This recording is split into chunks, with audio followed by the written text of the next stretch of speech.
ಸಾಮಾನ್ಯ ತಂತ್ರ ಅಂದ ತಕ್ಷಣ ಒಂದು ವಿಲಕ್ಷಣವಾದ ಆಚರಣೆ.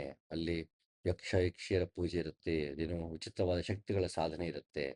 ಆ, ಅಮಾವಾಸ್ಯೆಗೆಲ್ಲ ಆಚರಣೆ ಮಾಡ್ತಾರೆ, ಸ್ಮಶಾನದಲ್ಲಿ ಉಪಾಸನೆ ಮಾಡ್ತಾರೆ ಸಿದ್ಧಿಗೋಸ್ಕರ. ಮಾಂಸ ಮಾಂಸ ಮದ್ಯ ಮೈಥುನ ಅಂತ ಈಗೆಲ್ಲ ಹಲವಾರು ವಿಲಕ್ಷಣವಾದಂತಹ ಆ, ಆಚರಣೆಗಳಿರುತ್ತೆ ಅಂತ ನಂಬೋದಿದ್ರೆ ದಯವಿಟ್ಟು ಈ ವಿಡಿಯೋನ ನೋಡಕ್ ಹೋಗ್ಬೇಡಿ. ಇದು ಶುದ್ಧ ಅಧ್ಯಾತ್ಮಕ್ಕೆ ಸಂಬಂಧಪಟ್ಟಂತಹ ತಂತ್ರದ ಬಗ್ಗೆ ಮಾತಾಡೋದಷ್ಟೇ. ಇಲ್ಲಿ ಯಾವ ಅತೀಂದ್ರಿಯ ಶಕ್ತಿಗಳು, ಪವಾಡಗಳು, ಇದು ಯಾವ್ದ್ರ ಬಗ್ಗೆನೂ ಈ ವಿಡಿಯೋ ಅಂತಲ್ಲ, ಯಾವ ವಿಡಿಯೋನೂ ನಾನು ಮಾತಾಡಲ್ಲ. ದಯವಿಟ್ಟು ತಂತ್ರದ ಬಗ್ಗೆ ವಿಡಿಯೋ ಮಾಡ್ತಿದ್ದೀನಿ ಅಂದ ತಕ್ಷಣ ಪಾಡ್ಕಾಸ್ಟ್ ಅಧ್ಯಾತ್ಮದವರು ದಯವಿಟ್ಟು ಈ ವಿಡಿಯೋಗಳನ್ನ ನೋಡಕ್ ಹೋಗ್ಬೇಡಿ. ಯಾಕೆ ಇದನ್ನ ಹೇಳ್ತಿದ್ದೀನಿ ಅಂತಂದ್ರೆ, ತಂತ್ರ ಅಂದ್ರೆ ಟೆಕ್ನಿಕ್ ಅಂತ. ಟೆಕ್ನಿಕ್ ಅಂದ್ರೆ ಯೋಗ ಮಾರ್ಗದಲ್ಲಿ ನಾವು ಒಂದಷ್ಟು ಗ್ರಂಥಗಳನ್ನು ತಿಳಿತೀವಿ, ಅಥವಾ ಅಧ್ಯಾತ್ಮದ ಬಗ್ಗೆ ವಿಷಯಗಳನ್ನ ಗುರುವಾಣಿ ಅಂತನೋ, ಇನ್ನೊಬ್ಬ ಅಧ್ಯಾತ್ಮವನ್ನು ಅಭ್ಯಾಸ ಮಾಡ್ತಿರೋದ್ರಿಂದನೋ, ಅಥವಾ ನಮಗೆ ಕುತೂಹಲ ಬಂದು ತಿಳ್ಕೊಳಕ್ ಹೋಗ್ತೀವಿ. ಹ್ಮ್, ಭಗವಂತ ಆತ್ಮ ಅವರಿಬ್ಬರ ಮಿಲನ ಅಂತನೋ, ಕೈವಲ್ಯ, ಅಥವಾ ನಿರ್ವಾಣ, ಶೂನ್ಯ ಸಂಪಾದನೆ, ಹೀಗೆ ಹಲವಾರು ಬಗ್ಗೆ ನಾವು ತಿಳ್ಕೊಳಕ್ ಶುರು ಮಾಡ್ತೀವಿ. ಓ, ನನಗೆ ತಿಳಿತಾ ಬಂತು, ನನಗೆ ಥಿಯರಿ ಎಲ್ಲ ಗೊತ್ತಾಗ್ತಾ ಇದೆ, ಆದರೆ ಪ್ರಾಕ್ಟಿಕಲ್ ಆಗಿ ಅನುಭವ ಬರ್ತೀವಲ್ಲ, ನಾನು ನೀರ್ ಬಗ್ಗೆ ಮಾತಾಡ್ತಿದ್ದೀನಿ, ನೀರನ್ನ ಕುಡಿತಿಲ್ವಲ್ಲ ಅಂತ ಒಂದು ಹಂತಕ್ಕೆ ಬರುತ್ತೆ. ಒಂದು ಆ, ಕುತೂಹಲದಿಂದ ಶುರು ಆಗುತ್ತೆ, ಅಥವಾ ಅಥವಾ ಆಸಕ್ತಿಯಿಂದ ಶುರು ಆಗುತ್ತೆ. ಅದು ಮುಂದೆ ದಾಹವಾಗಿ ಬದಲಾಗುತ್ತೆ. ಅದನ್ನ ಅನುಭವಿಸ್ಬೇಕು. ಅದೇನು ಅನುಭೂತಿ ಅಂತ ಹೇಳ್ತಾ ಇದ್ದಾರೆ, ಆನಂದ ಅಂತ ಹೇಳ್ತಾ ಇದ್ದಾರೆ, ಅಥವಾ ಅಮನಸ್ಕ ಸ್ಥಿತಿಯಲ್ಲಿ ಮನಸ್ಸು ಕೆಲಸ ಮಾಡಲ್ಲ, ಅಲ್ಲಿ ಸುಖ ದುಃಖವನ್ನ ಸಮನಾಗಿ ನೋಡುವಂತಹ ಒಂದು ಹಂತ ಇರುತ್ತೆ. ತನ್ನಲ್ಲೇ ತಾನು ಸದಾಕಾಲ ಆನಂದದಲ್ಲೇ ರಮಿಸ್ತಾ ಇರ್ತಾನೆ ಅಂತ ಒಂದು ಹಂತ ಇದೆ. ಆ ಹಂತ ನನಗೆ ಬೇಕು. ಸತ್ಯ ಸಾಕ್ಷಾತ್ಕಾರ ಆಗಬೇಕು, ಭಗವಂತನ ಸಾಕ್ಷಾತ್ಕಾರ ಆಗಬೇಕು, ಅದು ನನಗೆ ಅನುಭವಕ್ಕೆ ಬರಬೇಕು, ಸತ್ಯ ದರ್ಶನ ನನಗೇ ಆಗಬೇಕು ಅಂತ ಯಾವಾಗ ಅನ್ಸತ್ತೆ, ಆತ ಗುರುವಿನಲ್ಲಿ ಯೋಗ ಮಾರ್ಗದಲ್ಲಿ ನಡೀತಾನೆ. ಧ್ಯಾನ, ಮನಸ್ಸು ಚಂಚಲವಾಗಿರುತ್ತೆ. ಒಂದಷ್ಟು ದಿನನಿತ್ಯದ ಜೀವನದಲ್ಲಿ ಒಂದಷ್ಟು ತಳಮಳಗಳು, ತಲ್ಲಣಗಳಿರುತ್ತೆ. ಅದರಿಂದ ಒಂದು ಅವನ್ನ ಎದುರಿಸೋದಕ್ಕೆ ಧ್ಯಾನ, ಬೇಸಿಕ್ ಧ್ಯಾನ ಅಂತ ಏನ್ ಮಾಡ್ತಾರೆ, ಅದರಿಂದ ಸ್ವಲ್ಪ ನಮಗೆ ಸಮಾಧಾನ ಸಿಗುತ್ತೆ, ಇಲ್ಲ ಅಂತಲ್ಲ. ಆದರೆ ನಿಜವಾಗ್ಲೂ ಯೋಗ, ಅಧ್ಯಾತ್ಮ ಅಂತ ಬಂದಾಗ ಅದು ಸತ್ಯ ದರ್ಶನವೇ. ನಮ್ಮಲ್ಲಿ ಎಲ್ಲ ಕಲ್ಮಶಗಳನ್ನು ಕಳ್ಕೊಂಡು ನಾವು ನಿರಾಲಂಬವಾಗಿ ಭಗವಂತನನ್ನ ಸೇರೋದು, ಅಥವಾ ಸತ್ಯ ಸಾಕ್ಷಾತ್ಕಾರ ಮಾಡಿಕೊಳ್ಳೋದು. ಇದಕ್ಕೆ ಬೇಕಿರೋದಷ್ಟು ಟೆಕ್ನಿಕ್ಸ್ ಬಳಸ್ಕೊಂಡು ನಾವು ಯೋಗ ಮಾರ್ಗದಲ್ಲಿ ನಡೀತಾ ಹೋಗ್ತೀವಿ. ಅದನ್ನ ಸಾಧನೆ ಅನ್ಬೋದು, ಉಪಾಸನೆ ಅನ್ಬೋದು, ಧ್ಯಾನ ಅನ್ಬೋದು. ಇದನ್ನ ಪಟ್ಟಿ ಮಾಡುವಂತಹ ಒಂದಷ್ಟು ತಂತ್ರಗಳು ನಮ್ಮಲ್ಲಿ ಸಿಗತ್ತೆ. ಆ ಆ ತಂತ್ರಗಳಲ್ಲಿ ಯೋಗ ಮಾರ್ಗ ಹೇಗಿದೆ, ಧ್ಯಾನ ಹೇಗಿದೆ ಅಂತ ತಿಳಿಸುವಂತಹ ಪ್ರಯತ್ನ ಇದು. ಇದು ಇನ್ನೊಂದು ವಿಷಯ ಏನಂದ್ರೆ, ನಾನು ಕಾಶ್ಮೀರಿ ಶೈವಿಸಮ್ ಅಲ್ಲೇನೆ ನಡೆದು, ಆ ಯೋಗ ಮಾರ್ಗದಲ್ಲೇ ಗುರು ದೀಕ್ಷೆಯಲ್ಲಿ ನಡೆದು ಯೋಗ ಮಾರ್ಗವನ್ನು ಅಭ್ಯಯಿಸಿ ಅದರಲ್ಲಿ ಫಲ ಕಂಡು ಅದನ್ನ ಹಂಚಿಕೊಳ್ತಿರೋದು. ನಾನು ಯಾವ ತಂತ್ರವನ್ನು ಅಭ್ಯಾಸ ಮಾಡಿಲ್ವೋ ಅದನ್ನ ಅಭ್ಯಾಸ ಮಾಡಿಲ್ಲ. ಅದು ಇನ್ ಕೇಸ್ ಅದು ಕೋಟ್ ಮಾಡಬೇಕು ಅಂತ ಬಂದಾಗ, ಇದನ್ನ ನಾನು ಅಭ್ಯಾಸ ಮಾಡಿಲ್ಲ, ಕೋಟ್ ಮಾಡ್ತಿದ್ದೀನಿ ಅಂತ ಹೇಳಬಲ್ಲೆ. ಯಾವ್ದನ್ನ ಅಭ್ಯಾಸ ಮಾಡಿದೀನೋ ಅದನ್ನ ನಾನೇ ಅಭ್ಯಾಸ ಮಾಡಿದ್ದೀನಿ ಅಂತ ನಾ ಹೇಳಬಲ್ಲೆ. ಇಲ್ಲಿ ಯಾವ ಮಾರ್ಫಿಂಗು ಇರೋದಿಲ್ಲ, ಯಾವ ಉತ್ಪ್ರೇಕ್ಷೆ ಇರೋದಿಲ್ಲ, ಯಾವುದು ವಿಜೃಂಭಣೆ ಇರಲ್ಲ. ಎಲ್ಲವೂ ಹೇಗಿದೆಯೋ ಹಾಗೆ ಸರಳವಾಗಿ, ಸಹಜವಾಗಿ, ಹ್ಮ್, ಸತ್ಯವನ್ನಷ್ಟೇ ಒಳಗೊಂಡಿರುವಂತಹ ಸಂಚಿಕೆಗಳಾಗಿರುತ್ತೆ. ಯಾವುದೇ ಉತ್ಪ್ರೇಕ್ಷೆಗಳನ್ನ, ವಿಲಕ್ಷಣವಾದ ವಿಷಯಗಳನ್ನ ನೀವು ಅಪೇಕ್ಷೆ ಪಟ್ಟಿದ್ರೆ ದಯವಿಟ್ಟು ಮತ್ತೊಮ್ಮೆ ಕೇಳ್ತಿದ್ದೀನಿ, ಈ ವಿಡಿಯೋಗಳನ್ನ ನೋಡೋ ಅವಶ್ಯಕತೆ ಇಲ್ಲ. ಸೊ ಈ ತಂತ್ರ ಅಂತ ಬಂದಾಗ, ಅದು ಶೈವ ಪರಂಪರೆಯಲ್ಲೂ ತಂತ್ರಗಳಿದೆ, ವೈಷ್ಣವದಲ್ಲೂ ತಂತ್ರಗಳಿದೆ, ಬೌದ್ಧ ಧರ್ಮದಲ್ಲಿ ತಂತ್ರಗಳಿದೆ, ಶಾಕ್ತ ಪರಂಪರೆಯಲ್ಲೂ ತಂತ್ರಗಳಿದೆ. ಹಾಗೆ ಇದು ಹಲವಾರು ತಂತ್ರಗಳಿದೆ. ಉದಾಹರಣೆ ಈಗ ಒಂದಷ್ಟು ಪಟ್ಟಿ ನಾವು ನೋಡಬಹುದು. ಯಾಮಲ ತಂತ್ರ, ನೇತ್ರ ತಂತ್ರ, ಕುಲಾರ್ಣವ ತಂತ್ರ, ಪಂಚರಾತ್ರ, ಸ್ವಚ್ಛಂದ ತಂತ್ರ, ಕುಬ್ಜಿಕ ತಂತ್ರ, ವಿಜ್ಞಾನ ಭೈರವ ತಂತ್ರ. ಈ ಕುಬ್ಜಿಕ ದಶಮಹಾವಿದ್ಯಲ ಸಾಮಾನ್ಯ ಶಾಕ್ತ ಪರಂಪರೆಗೆ ಸೇರಿದ್ರೆ, ವಿಜ್ಞಾನ ಭೈರವ ತಂತ್ರ, ಯಾಮಲ ತಂತ್ರ ಇದೆಲ್ಲ ಶೈವ ಪರಂಪರೆಗೆ ಸೇರುತ್ತೆ. ಪಂಚರಾತ್ರ ಅದು ವೈಷ್ಣವ ಪರಂಪರೆಯಲ್ಲಿ ಸೇರುತ್ತೆ. ಯಾಕೆ ವೈಷ್ಣವ, ಶೈವ, ಶಾಕ್ತ ಅಂತ ಬದಲಾಗತ್ತೆ ಅಂದ್ರೆ, ಅಲ್ಲಿ ಭಗವಂತನನ್ನ ಶಕ್ತಿಯ ರೂಪವಾಗಿ ನೋಡಿದ್ರೆ ಶಾಕ್ತ ಪಂಥ, ಅಥವಾ ಶಕ್ತಿಯನ್ನ ಬಳಸ್ಕೊಂಡು ನಾನು ಕುಂಡಲಿನಿ ಜಾಗೃತಿ ಮಾಡ್ತಾ ಭಗವಂತನ ಸೇರೋದು. ಅಲ್ಲಿ ಶಕ್ತಿ ಇಲ್ಲದೆ ಭಗವಂತನ ಸೇರಕ್ಕೆ ಸಾಧ್ಯ ಇಲ್ಲದ್ರಿಂದ ಶಕ್ತಿಯೇ ಪ್ರಧಾನ ಅಂತ ಅನ್ಕೊಂಡಾಗ ಶಾಕ್ತ ಪರಂಪರೆ. ಅಲ್ಲಿ ಹ್ಮ್, ಹ್ಮ್, ಶಕ್ತಿಯನ್ನ ಭದ್ರಕಾಳಿ ಅಂತನೋ, ಅಥವಾ ಸಪ್ತ ಮಾತೃಕೆಯರಂತನೋ ಹಲವಾರು ರೀತಿಯಲ್ಲಿ ಆಕೆಯನ್ನು ನೋಡ್ಲಾಗತ್ತೆ. ಬೌದ್ಧ ಧರ್ಮದಲ್ಲಿ ಶಾಕ್ತ ಪರಂಪರೆಯಿಂದ ಬಂದಾಗ ಅಲ್ಲಿ ತಾರಾ ಭಗವತಿ, ಹೀಗೆ ಹಲವಾರು ಮಂಜುಶ್ರೀ, ಹೀಗೆ ಹಲವಾರು ಅ, ಹೆಣ್ಣು ದೇವತೆಗಳ ಕಲ್ಪನೆ ಮಾಡಿಕೊಂಡು ಅದನ್ನ ಪೂಜೆ ಮಾಡೋದು ಅಥವಾ ಚಕ್ರಗಳನ್ನ ಉಪಾಸನೆ ಮಾಡೋದು, ಧ್ಯಾನ ಮಾಡುವ ರೀತಿ ಬರುತ್ತೆ. ಇನ್ನು ಪುರುಷ ಪ್ರಧಾನ ಅಂತ ಬಂದಾಗ ಅಲ್ಲಿ ಅವಲೋಕಿತೇಶ್ವರನೋ, ಬುದ್ಧನೋ ಹೀಗೆ ಹಲವಾರು ರೂಪಗಳಲ್ಲಿ ಅವರು ಮೊದಲು ಮಾನಸಿಕ ಪೂಜೆ ಮಾಡ್ಕೊಳ್ಳಕ್ಕೆ ಭಕ್ತಿ ಬರಲಿ, ಶ್ರದ್ಧೆ ಬರಲಿ ಅಂತ ಮೊದಲು ರೂಪಕಗಳನ್ನ ಕೊಡ್ಲಾಗತ್ತೆ. ತದನಂತರ ಆ ತತ್ವ ಹೇಗಿದೆಯೋ ಹಾಗೆ ನಿರಾಕಾರ ತತ್ವಕ್ಕೆ, ಯಥಾವತ್ ತತ್ವಕ್ಕೆ ಉಪಾಸನೆ ಮತ್ತೆ ಧ್ಯಾನ ಮಾಡುವಂತ ಒಂದು ಹಂತ ಬರುತ್ತೆ. ವೈಷ್ಣವ ಅಂತ ಬಂದಾಗ ಅಲ್ಲಿ ವಿಷ್ಣುವನ್ನೇ ಪ್ರಧಾನವಾಗಿ ಇಟ್ಕೊಂಡು ಅಲ್ಲಿ ನಾರದರು ಬರ್ತಾರೆ, ನಾರದರು ಬಂದು ಕೇಳ್ತಾರೆ, ಆಗ ವಿಷ್ಣು ಅದ್ರ ವಿವರಣೆ ಕೊಡ್ತಾನೆ. ಅಥವಾ ಒಂದು ಕಡೆ ಅಂತವೇ ನಾರದರು ಶಿವನಿಗೆ ಬಂದು ಕೇಳಿದಾಗ ಶಿವನೇ ಕೃಷ್ಣನನ್ನ ಉಪಾಸನೆ ಮಾಡೋದು ಹೇಗೆ ಅಂತ ಹೇಳುವಂತ ತಂತ್ರ ಕೂಡ ಒಂದಿದೆ. ಹಾಗೆ ಶೈವದಲ್ಲಿ ಅವನ ಭೈರವ ಅಂತನೋ, ವೀರಭದ್ರ ಅಂತನೋ ಹಲವು ರೀತಿಗಳಲ್ಲಿ ಕಾಲಭೈರವ ಅಂತನೋ ಅವನನ್ನ ಒಂದು ಇಷ್ಟ ದೇವತೆಯನ್ನಾಗಿಸಿಕೊಂಡು, ಆ ಇಷ್ಟ ದೇವತೆ ಉಪಾಸನೆ ಆರಂಭಿಕದಲ್ಲಿ ಅದು ಕೂಡ ಆರಂಭಿಕದಲ್ಲಿ ಇಷ್ಟ ದೇವತೆಯನ್ನಾಗಿ ಶಿಷ್ಯನಿಗೆ ಅದನ್ನು ಉಪದೇಶ ಮಾಡ್ತಾ, ತದನಂತರ ಅವ್ರಿಗೆ ಪೂಜೆ ಪುನಸ್ಕಾರ ಇತ್ತು. ಆಮೇಲೆ ಅಲ್ಲಿ ರೂಪಕಗಳಿಂದ ಆಚೆ ಅದನ್ನ ಏನ್ ಸಿಂಬಲೈಸ್ ಮಾಡ್ತೀನಿ ಅಂತ ಒಳಾರ್ಥವನ್ನ ಹೇಳಿ, ಆತ ಕೈಯಲ್ಲಿ ಯಾವ ಆಯುಧ ಇಟ್ಕೊಂಡಿದ್ದಾನೆ, ಯಾವ ಅಸ್ತ್ರ ಕೈಯಲ್ಲಿದೆ, ಅಥವಾ ಕಮಲ ಇದೆಯಾ, ಅಥವಾ ಜೊತೆಗೆ ನಾಯಿ ಇದೆ, ನಾಯಿ ಯಾಕಿದೆ, ಅದೆಲ್ಲವನ್ನು ವಿವರಣೆ ಕೊಡ್ತಾ ಹೋಗ್ತದೆ. ಯೋಗ ಮಾರ್ಗದ ವಿವರಣೆಯನ್ನು ಕೊಡ್ತಾ ಹೋಗ್ತದೆ, ಪೌರಾಣಿಕ ವಿವರಣೆ ಅಲ್ಲ. ಸೊ ಆ ವಿವರಣೆಯನ್ನು ನೀಡಿ ತದನಂತರ ದೀಕ್ಷಾ ಪದ್ಧತಿ ಮತ್ತೊಂದು ಯೋಗ ಮಾರ್ಗದ ಹಂತ ಹಂತವಾಗಿ ಅವ್ರನ್ನ ಕರ್ಕೊಂಡು ಹೋಗುವಂಥದ್ದಿರುತ್ತೆ. ಆರಂಭಿಕ ದಿನಗಳಲ್ಲಿ ಇಷ್ಟ ದೇವತೆಯನ್ನ ಕೊಡೋದ್ರಿಂದ ಅದು ಶೈವ, ವೈಷ್ಣವ ಮತ್ತೆ ಶಾಕ್ತ, ಬೌದ್ಧ ಅಂತ ವ್ಯತ್ಯಾಸವಾಗುತ್ತೆ.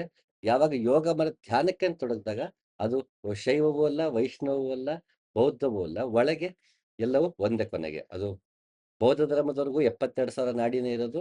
ಅವನಿಗೂ 9 ನವರಂಧ್ರಗಳಿರೋದು, 2 ಕಣ್ಣು, 2 ಕಿವಿ, ಪ್ರಾಣ, ಅಪಾನ, ಅವನಿಗೆ ಪಂಚ ಪ್ರಾಣಗಳಿರೋದು.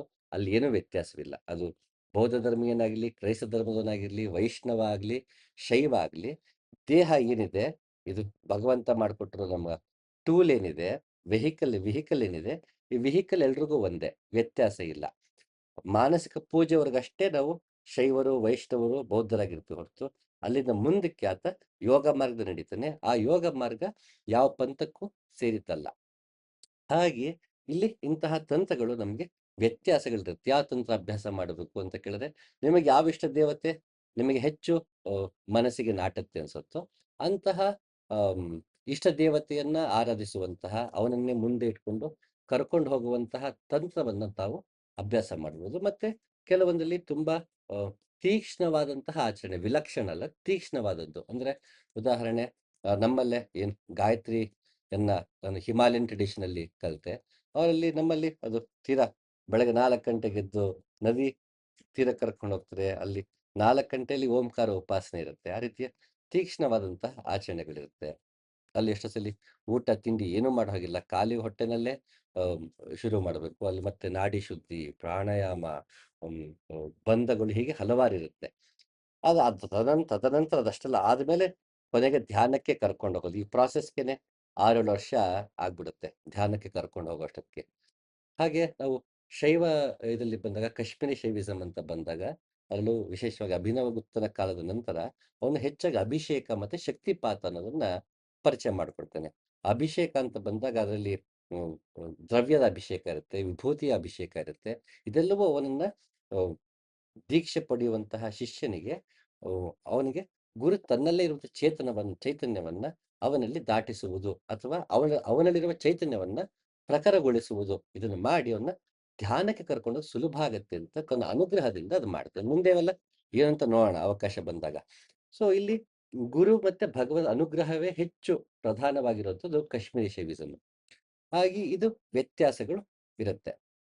ಸೊ ಒಂದು ತಂತ್ರ ಅಂತ ಬಂದು ಯಾವ್ದು ಆಯ್ಕೆ ಮಾಡ್ಕೋಬೇಕು ಅಂದ್ರೆ ನನ್ನ ನನ್ನ ಜೀವನ ಶೈಲಿ ಹೇಗಿದೆ, ನನ್ನ ಜವಾಬ್ದಾರಿಗಳೆಷ್ಟಿದೆ, ನಾನು ಎಷ್ಟು ಅದಕ್ಕೆ ಸಮಯ ಕೊಡಬಲ್ಲೆ, ನನಗೆ ತೀರಾ ವೈಯಕ್ತಿಕವಾಗಿ ಸಾಧನೆ ಮಾಡಬೇಕು ಅಂತ ಬಂದಾಗ ಆ ಅವಕಾಶ ನನಗೆ ಮನೇಲಿ ಸಿಗತ್ತಾ, ಮನೇಲಿ ಸಿಗಲ್ಲ ಆಚೆ ಹೋಗ್ಬೇಕು ಅಂದ್ರೆ ನನಗೆ ಆ ಅವಕಾಶ ಇದೆಯಾ, ನನ್ನ ಮೇಲೆ ಅವಲಂಬಿತರು ಎಷ್ಟಿದ್ದಾರೆ, ನನ್ನ ಜವಾಬ್ದಾರಿ ಎಷ್ಟಿದೆ, ಇದೆಲ್ಲವೂ ನೋಡಿಕೊಂಡು ನನ್ನ ಸ್ವಧರ್ಮಕ್ಕೆ ತಕ್ಕಂತೆ ಯೋಗ ಬರೀ ತಂತ್ರ ಅದ್ರಲ್ಲಿ ಯಾವುದೇ ಯೋಗ ಮಾರ್ಗ ಆದ್ರೂ ನಾನು ಯಾವಾಗಲೂ ಅದು ಹೇಳೋದು, ಸ್ವಧರ್ಮಕ್ಕೆ ತಕ್ಕಂತೆ ನನ್ನ ಸ್ವಧರ್ಮ ಹೇಗಿದೆ, ನನ್ನ ಸ್ವಭಾವ ಹೇಗಿದೆ, ಮತ್ತೆ ನನ್ನ ಜವಾಬ್ದಾರಿಗಳು ಎಷ್ಟಿದೆ ಮನೆಯಲ್ಲಿ, ಇದೆಲ್ಲವನ್ನು ನೋಡಿಕೊಂಡು ಸೂಕ್ತವಾದಂತಹ ಸರಿಯಾದ ಮಾರ್ಗ, ತಪ್ಪಾದ ಮಾರ್ಗ ಅಂತಿರಲ್ಲ, ಸೂಕ್ತವಾದ ಮಾರ್ಗ ಅಂತಿರುತ್ತೆ. ಅಂತಹ ಸೂಕ್ತವಾದ ಮಾರ್ಗವನ್ನ ಆಯ್ಕೆ ಮಾಡಿ ನಡಿಬೇಕು. ಹಾಗಾಗಿ ಇದು ಕಾಶ್ಮೀರಿ ಶೈವಿಸಮ್ ಅಲ್ಲಿ ಹೆಚ್ಚಾಗಿ ನಮಗೆ ವಿಜ್ಞಾನ ಭೈರವ ತಂತ್ರದ ಹಲವಾರು ತಂತ್ರಗಳಲ್ಲಿ ಬಂದು ಹೋಗುತ್ತೆ. ಮತ್ತೆ ಮುಂದೆ ಹೋಗ್ತಾ ಹೋಗ್ತಾ 112 ತಂತ್ರಗಳಿದೆ. ಆ 112 ತಂತ್ರಗಳು ಹೇಳಬೇಕಾದ್ರೆ ಇದರಲ್ಲಿ ಪಟ್ಟಿ ಏನು ಕೊಡ್ತಾರೆ ವಿಜ್ಞಾನ ಭೈರವ ತಂತ್ರದಲ್ಲಿ, ಅದು ಬೇರೆ ಬೇರೆ ಯೋಗ ಮಾರ್ಗದಲ್ಲಿ ಆ ತಂತ್ರಗಳು ಎಲ್ಲೆಲ್ಲಿ ಪ್ರಾಕ್ಟೀಸ್ ಆಗ್ತಾ ಇದೆ ಅನ್ನೋದನ್ನ ಉದಾಹರಣೆ ಕೊಟ್ಟಾಗ ಅದು ಸ್ಪಷ್ಟವಾಗುತ್ತೆ. ಮತ್ತೆ ವಿಜ್ಞಾನ ಭೈರವ ತಂತ್ರ ಏನಿದೆ, ಇದು ತಂತ್ರಗಳನ್ನ ಮೊದಲು ವಿಗ್ ತಂತ್ರಗಳ ತಾವೇ ಅದನ್ನ ಏನ್ ಮಾಡಿ ರಚನೆ ಮಾಡಿ ಅಂದ್ರೆ ಅದನ್ನ ಪ್ರಾಕ್ಟೀಸಿಗೆ ತಂದು ಆಮೇಲೆ ರಚನೆ ಆದ ತಂತ್ರಗಳಲ್ಲ. ಇದೆಲ್ಲ ಬೇರೆ ಎಲ್ಲ ಕಡೆಯೂ ತಂತ್ರಗಳು ಅದು ಪ್ರಾಕ್ಟೀಸ್ ಅಲ್ಲಿ ಇತ್ತು. ಕಾಶ್ಮೀರಿ ಶೈವಿಸಮ್ ಅಲ್ಲಿ, ಹಿಮಾಲಯದಲ್ಲಿ, ಸೂಫಿಗಳಲ್ಲಿ ಅಥವಾ ಆ ಪ್ರಾಂತ್ಯಗಳಲ್ಲಿ ನಮಗೆ ಆ ಆಚರಣೆಗಳು ಇದ್ವು. ಅದು ಎಲ್ಲವೂ ಆಚರಣೆ ಆಗ್ತಾ ಅದನ್ನ ಕೊನೆ ವಿಜ್ಞಾನ ಭೈರವ ತಂತ್ರದಲ್ಲಿ ಅದಕ್ಕೆ ಅಂತ ಒಂದು ಪ್ರಾಕ್ಟೀಸ್ ಒಂದು ರೀತಿ ಮಾಡ್ತಾರೆ. ಹಾಗೆ ನಮಗೆ ಬೇರೆ ಬೇರೆ ಪಂಥಗಳದ್ದು ತಂತ್ರ ಇದರಲ್ಲಿದೆ. ಮತ್ತೆ ವಿಜ್ಞಾನ ಭೈರವ ತಂತ್ರದ್ದೇ ಅಂದ್ರೆ ಆ ತಂತ್ರ ರಚನೆ ಮಾಡಿದವರೇ ತಾವೇ ಖುದ್ದಾಗಿ ಒಂದಷ್ಟು ಟೆಕ್ನಿಕ್‌ಗಳನ್ನ ಕೂಡ ಇನ್ವೆಂಟ್ ಮಾಡಿದ್ದಾರೆ, ಅನ್ವೇಷಣೆ ಮಾಡಿದ್ದಾರೆ.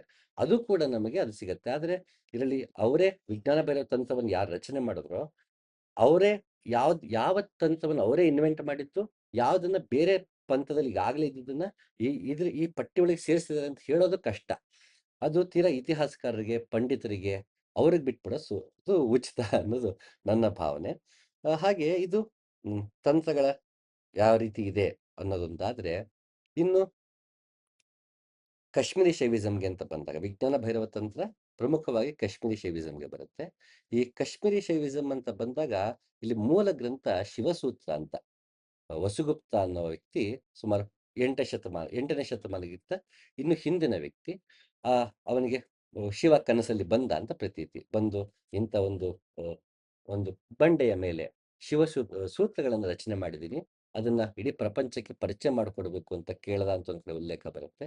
ಮತ್ತೊಂದು ಕಡೆ ಶಿವನೇ ತಾನೇ ಬಂದು ಅವನಿಗೆ ಅದನ್ನ ಉಪದೇಶ ಮಾಡ್ದ ಅಂತ ಒಂದು 3-4 ಕಥೆಗಳು ಬರುತ್ತೆ. ಸೊ ಎಲ್ಲೇ ಹೋದ ಕೊನೆಗೆ ಅದು ವಸುಗುಪ್ತನಿಗೆ ಸೇರುತ್ತೆ. ವಸುಗುಪ್ತ ಮತ್ತೆ ಶಿವನಿಗೆ ಸಂಬಂಧಪಟ್ಟ ಹಾಗೆ ಕಥೆಗಳಿದೆ. ಸೊ ಇದನ್ನ ಶಿವಸೂತ್ರವನ್ನು ರಚನೆ ಮಾಡಿದ್ದು ಕೊನೆಗೆ ವಸುಗುಪ್ತ. ಈ ಇದು ಎಲ್ಲದಕ್ಕೂ ಆಧಾರ. ಅದು ಹಿಂದೆ ಕೂಡ ಗ್ರಂಥಗಳ ರಚನೆ ಆಗಿದೆ ಅನ್ನೋ ಉಲ್ಲೇಖ ಬರುತ್ತೆ. ಆದ್ರೆ ಆ ಗ್ರಂಥಗಳು ನಮ್ಗೆ ಸಿಕ್ಕಿಲ್ಲ. ಉದಾಹರಣೆ ಯಾಮಲ ತಂತ್ರ ಅಂತ ಮುಂದೆ ಅದ್ರ ಬಗ್ಗೆ ವಿವರಣೆ ಬರುತ್ತೆ. ಆ ಯಾಮಲ ತಂತ್ರ ನಮ್ಗೆ ಸಿಕ್ಕಿಲ್ಲ. ಹಲವಾರು ತಂತ್ರಗಳ ಬಗ್ಗೆ ಬೇರೆ ಬೇರೆಯವರು ಕ್ಷೇಮರಾಜ, ಕಲ್ಲಟ ಹೀಗೆ ಹಲವಾರು ಜನ ಉಲ್ಲೇಖ ಮಾಡ್ತಾರೆ. ಆದ್ರೆ ಆ ತಂತ್ರಗಳು ನಮ್ಗೆ ಲಭ್ಯ ಇಲ್ಲ. ಇನ್ನು ಕೆಲವೊಂದು ತಂತ್ರಗಳು ಲಭ್ಯ ಇದ್ರೂ ಕೂಡ ಅದಿನ್ನೂ ಟ್ರಾನ್ಸ್ಲೇಟ್ ಆಗಿಲ್ಲ. ಅವಿನ್ನೂ ಟ್ರಾನ್ಸ್ಲೇಟ್ ಆಗ್ದೇನೆ, ಅನುವಾದಕ್ಕೊಳಗಾಗ್ದೇನೆ ಅದು ಈಗಲೂ ಮೂಲ ಈ ಹಸ್ತಪ್ರತಿ ಅಂತೀವಲ್ಲ, ಅದು ಇನ್ನು ತಾಳೆಗರಿಗಳಲ್ಲೇ ಇನ್ನೂ ಹಾಗೆ ಉಳ್ಕೊಂಡಿದೆ. ಈ ಹಿಮಾಲಯ ಕಡೆ ಬಂದ್ರೆ ಭೋಜ್ ಪತ್ರ ಅಂತ ಬರುತ್ತೆ. ಅದ್ರ ಮೇಲೆ ಋಷಿ ಮುನಿಗಳಲ್ಲಿ ಬರೀತಾರೆ. ನಾವು ತಾಳೆಗರಿ ಬಳಸ್ತೀವಿ. ಹಾಗೆ ಹಿಮಾಲಯದಲ್ಲಿ ಭೋಜ್ ಪತ್ರ ಅನ್ನೋದನ್ನ ಬಳಸ್ತಾ ಇದ್ರು. ಸೊ ಅದ್ರಲ್ಲಿ ರಚನೆ ಆಗಿದಾವಲ್ಲ, ಹಾಗಾಗಿ ತಾಳೆಗರಿಗಳನ್ನ ಹಾಗೆ ಇನ್ನು ಸ್ಟೋರ್ ಮಾಡಿಟ್ಟಿದ್ದಾರೆ. ಅನುವಾದ ಎಷ್ಟೊಂದು ಆಗಿಲ್ಲ. ಕಾರಣಾಂತರಗಳಿಂದ ಕೆಲವೊಂದು ಅನುವಾದ ಆಗಿಲ್ಲ. ಇನ್ನು ಕೆಲವು ತಂತ್ರಗಳು ಗ್ರಂಥಗಳೇ ನಮಗೆ ಸಿಕ್ಕಿಲ್ಲ. ಸೊ ಮೂಲ ಗ್ರಂಥ ಅಂತ ಬಂದಾಗ ಸದ್ಯಕ್ಕೆ ಲಭ್ಯವಿರುವುದರಲ್ಲಿ ಅವು ವಸುಗುಪ್ತನ ಶಿವಸೂತ್ರ ಅಂತ ಪರಿಗಣಿಸಬಹುದು. ಈ ಇದ್ರ ಜೊತೆಗೆ ಒಂದಷ್ಟು ನಮಗೆ ಗ್ರಂಥಗಳು ಸಿಗ್ತಾ ಹೋಗುತ್ತೆ. ಅಭಿನವಗುಪ್ತನ ತಂತ್ರಲೋಕ, ತಂತ್ರಸಾರ, ಪ್ರತ್ಯಾಭಿಜ್ಞ ಹೃದಯ, ಸ್ಪಂದಕಾರಿಕ, ಪರಾತ್ರಿಷಿಕ ವಿವರಣ, ಪ್ರತ್ಯಾಭಿಜ್ಞಕಾರಿಕ, ಸ್ಪಂದದಾಸೋಹ, ಹೀಗೆ ಇನ್ನೂ ಹಲವು ಕೃತಿಗಳು ನಮ್ಗೆ ಸಿಗುತ್ತೆ. ಅಭಿನವಗುಪ್ತನೇ ಹಲವಾರು ರಚನೆ ಮಾಡಿದ್ದಾನೆ. ಅವನು ಭಗವದ್ಗೀತೆ ಮೇಲೂ ಕೂಡ ಕಾಮೆಂಟ್ರಿ ಮಾಡಿದ್ದಾನೆ, ಭಾಷ್ಯವನ್ನು ರಚನೆ ಮಾಡಿದ್ದಾನೆ. ಕಾಶ್ಮೀರಿ ಶೈವಿಸಂ ಸಂಬಂಧಪಟ್ಟಂಗೆ ಕೃತಿಗಳು ಈ ರೀತಿ ಆದ್ರೆ ಹಲವಾರು ಪ್ರಮುಖರು ಬಂದು ಹೋಗ್ತಾರೆ. ಅದರಲ್ಲಿ ವಸುಗುಪ್ತ, ಅಭಿನವಗುಪ್ತ, ಕ್ಷೇಮರಾಜ, ಕಲ್ಲಟ, ಹೀಗೆ ಹಲವಾರು ಜನ ನಮಗೆ ಪ್ರಮುಖರು ಬಂದು ಹೋಗ್ತಾರೆ. ಅವರು ಎಲ್ಲದಕ್ಕೂ ಕಾರಿಕೆಗಳನ್ನ ಬರೆದ್ರು, ಭಾಷ್ಯಗಳನ್ನ ಬರೆದ್ರು.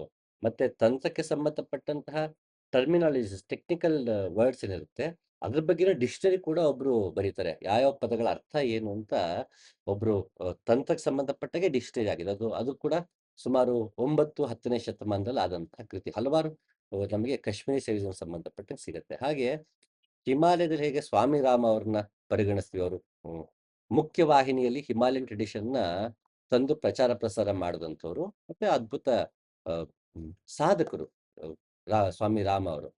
ಅದೇ ರೀತಿ ಕಾಶ್ಮೀರಿ ಶೈವಿಸಂ ಅಂತ ಬಂದಾಗ ಮಾಡರ್ನ್ ಹಿಸ್ಟ್ರಿನಲ್ಲಿ ಸ್ವಾಮಿ ಲಕ್ಷ್ಮಣ್ ಜೂ ಅಂತ ಅವರು ಕಾಶ್ಮೀರಿ ಶೈವಿಸಂ ಸಂಬಂಧಪಟ್ಟ ಈಗ ಹೇಗೆ ತಂತ್ರಗಳ ಬಗ್ಗೆ ಹುಚ್ಚುಚ್ಚು ಕಲ್ಪನೆಗಳು ಆಗ್ ಕೂತಿದೆ. ಆತರ ಎಲ್ಲಾ ಮೂಢನಂಬಿಕೆಗಳನ್ನ ಹೋಗಲಾಡ್ಸಕ್ಕೆ ತುಂಬಾ ಪ್ರಯತ್ನ ಪಡ್ತಾರೆ ಲಕ್ಷ್ಮಣ್ ಜಿ ಅವರು. ಮತ್ತೆ ಎಷ್ಟೋ ಇದು ಅವ್ರ ಪ್ರಾಕ್ಟೀಸ್ ಅದೇ ಪ್ರಾಕ್ಟೀಸ್‌ನಿಂದ ಎಷ್ಟೋ ತಪ್ಪು ತಿಳುವಳಿಕೆಗಳನ್ನ ಸರಿ ಮಾಡ್ತಾರೆ. ಆಚರಣೆಗಳಲ್ಲಿ ಕೆಲವೊಂದಷ್ಟು ತಿದ್ದುಪಡಿ ತರ್ತಾರೆ. ಅವರ ಕೊಡುಗೆ ತುಂಬಾ ಅಪಾರವಾಗಿದೆ. ಬರೀ ತಂತ್ರಕ್ಕೆ ಅಂತಲ್ಲ, ಇವತ್ತು ಕೂಡ ಸ್ವಾಮಿ ಲಕ್ಷ್ಮಣ್ ಜಿ ಅವರು ಹೇಳಿಕೊಟ್ಟ ಮಾರ್ಗ ಏನಿದೆ, ಧ್ಯಾನ ಮತ್ತು ಯೋಗಕ್ಕೆ ಸಂಬಂಧಪಟ್ಟಂತಹ ಮಾರ್ಗಗಳೇನಿದೆ, ಅದು ಇವತ್ತು ಕೂಡ ತುಂಬಾ ಪರಿಣಾಮಕಾರಿಯಾಗಿದೆ. ಅವರ ಸ್ವಾಮಿ ಲಕ್ಷ್ಮಣ್ ಜಿ ಅವರ ನೆನಪಲ್ಲಿ ಬೆಂಗಳೂರಲ್ಲೂ ಕೂಡ ಒಂದು ಆಶ್ರಮ ಇದೆ.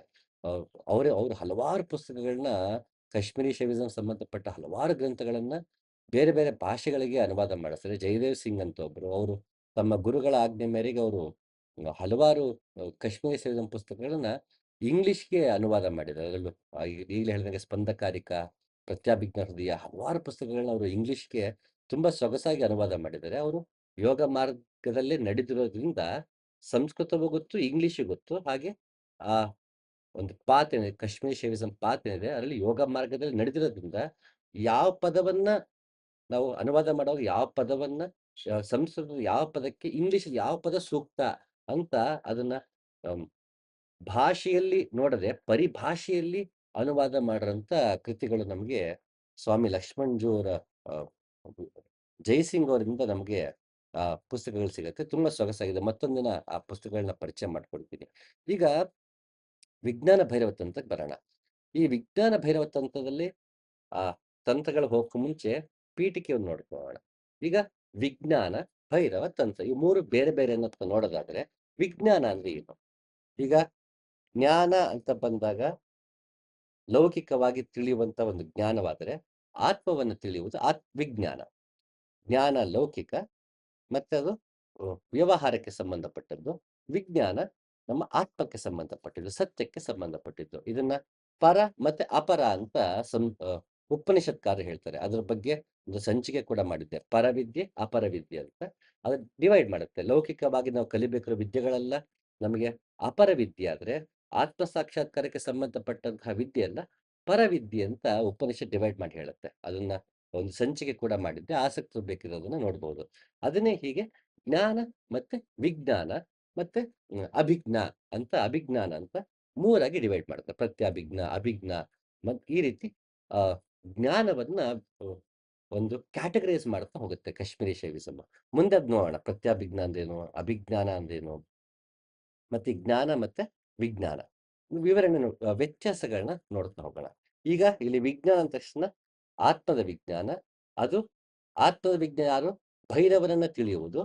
ಭೈರವನನ್ನ ತಿಳಿಯುವಂತಹ ವಿಜ್ಞಾನ ಎಲ್ಲಿ ಸಿಗತ್ತೆ? ತಂತ್ರದಲ್ಲಿ ಸಿಗುತ್ತೆ. ಯಾವ ತಂತ್ರದಿಂದ ಭೈರವನ ವಿಜ್ಞಾನ ತಿಳಿಯುತ್ತದೋ ಅದು ವಿಜ್ಞಾನ ಭೈರವ ತಂತ್ರ ಅಂತ ನೋಡ್ಬಹುದು. ಇನ್ನು ನಾವು ಭೈರವ ಅನ್ನೋ ಪದ ಏನಿದೆ ಅದನ್ನು ಈಗ ಅರ್ಥ ಮಾಡ್ಕೊಳ್ಳೋ ಪ್ರಯತ್ನ ಪಡೋಣ. ಭೈರವ ಅಂದ ತಕ್ಷಣ ನಮಗೆ ಒಂದು ಮೂರ್ತಿಯಲ್ಲಿ ಆಕಾರದಲ್ಲಿ ಕಾಣುವುದು ಒಂದು ಸಗುಣ ಉಪಾಸನೆ.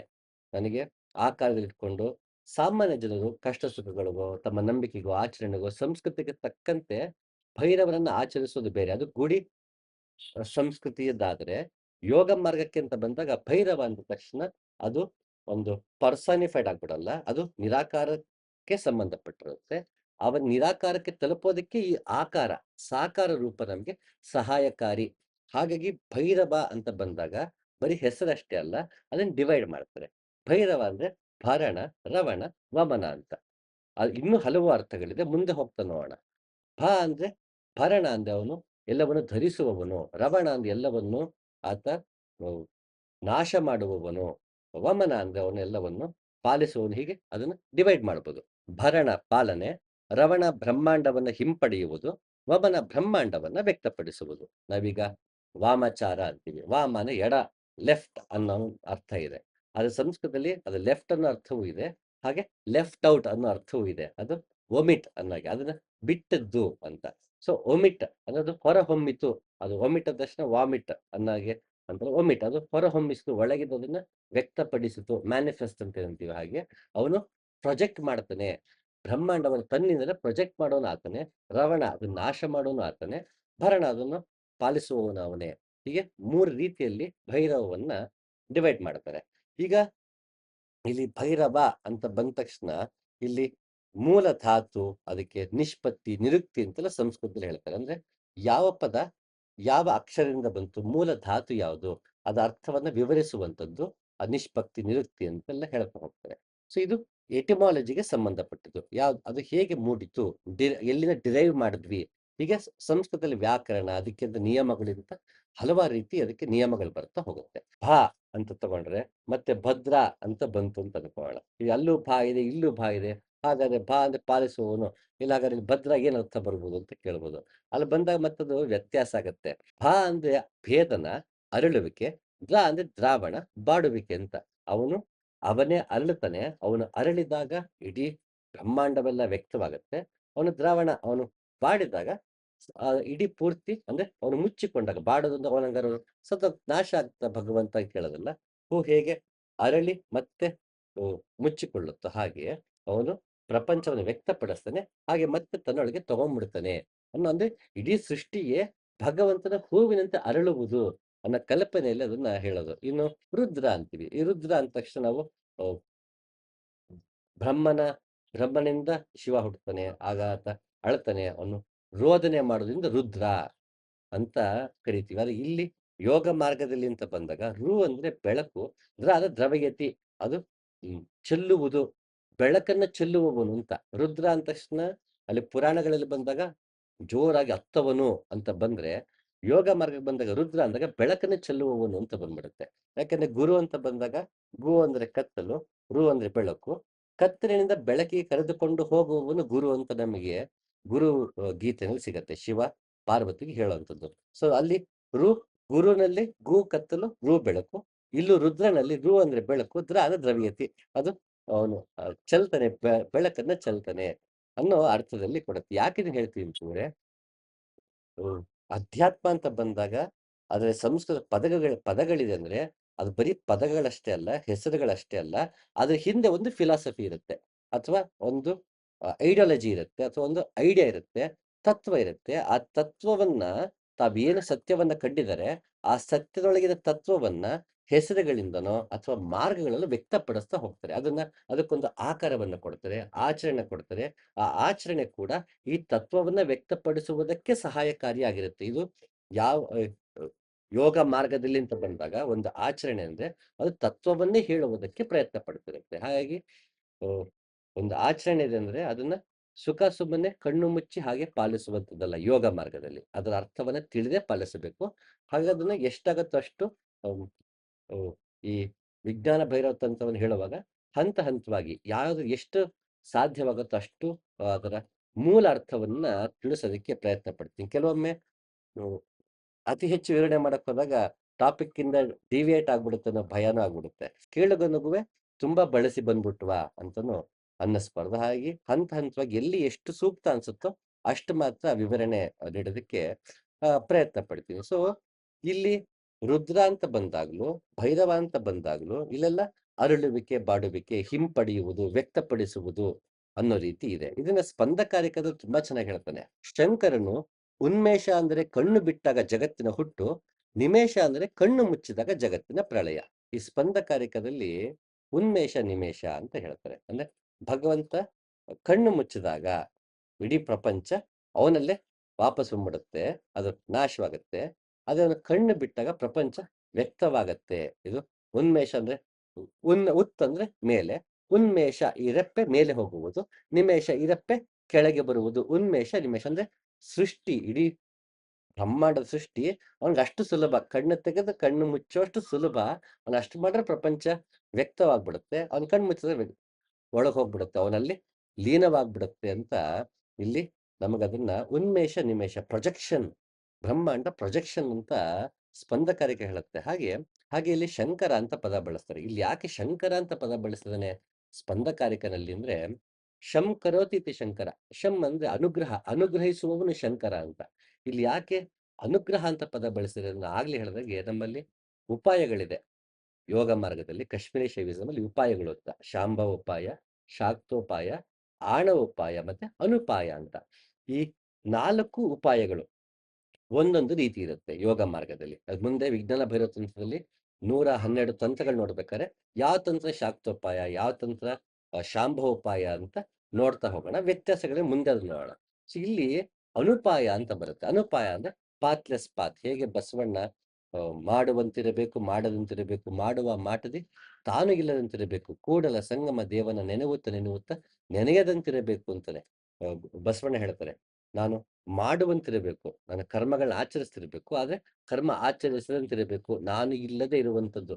ಕೂಡಲ ಸಂಗಮ ದೇವನ ನೆನೆಯುತ್ತ ನೆನೆಯುತ್ತ ನೆನೆಯದಂತಿರಬೇಕು ಅಂತಾರೆ. ಅಂದ್ರೆ ನಾನು ನೆನೆಯುತ್ತಿದ್ದೇನೆ ಭಾವವನ್ನ ಬಿಟ್ಟು ಮಾಡಬೇಕು. ಹೊರಗೆ ಕರ್ಮ, ಒಳಗೆ ಅಕರ್ಮ. ಏನು ಮಾಡದೆ ಒಳಗೆ ಸುಮ್ಮನಿರುವುದು. ಈ ಒಳಗೆ ಸುಮ್ಮನಿರುವುದಿದೆ ಅದು ಅನುಪಾಯ. ಅಲ್ಲಿ ಭಗವಂತನ ಪಡೆಗೆ ಯಾವ ಉಪಾಯಗಳು ಇಲ್ಲ. ಎಲ್ಲಾ ಉಪಾಯಗಳು ಪ್ರಯತ್ನ ಪಡ್ತೀವಿ. ಕೊನೆಗೆ ಏನು ಉಪಾಯ ಇಲ್ಲ. ಪಾತ್‌ಲೆಸ್ ಪಾತ್. ಅದು ಎಫರ್ಟ್‌ಲೆಸ್ ಎಫರ್ಟ್ ಅಂತ.